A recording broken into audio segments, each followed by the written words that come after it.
Okay, activity 2 is called Giants. This is based on another favourite thing of mine, which is the Iron Man.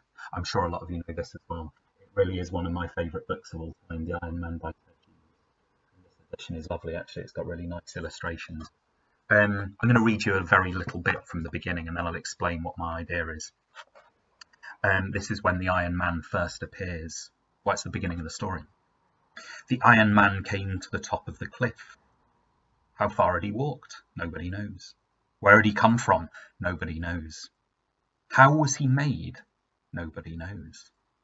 Taller than a house, the Iron Man stood at the top of the cliff on the very brink in the darkness.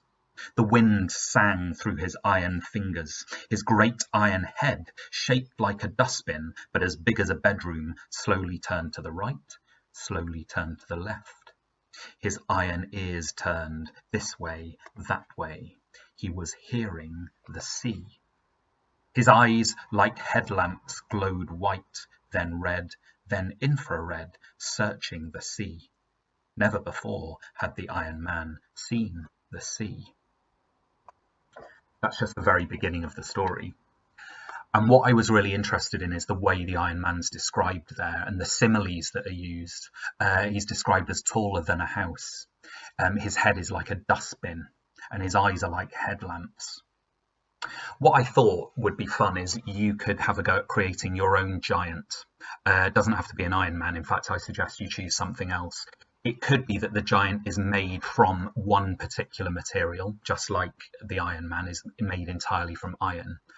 And if that's the case, have a think about what similes you could choose to describe your giant.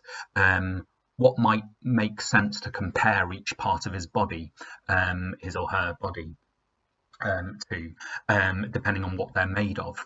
It might be that this giant is not made of anything, but a different kind of giant. You might have your own ideas about how to present them.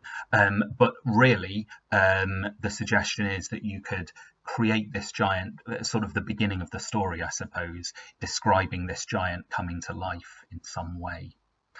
So I hope you have fun creating your giants.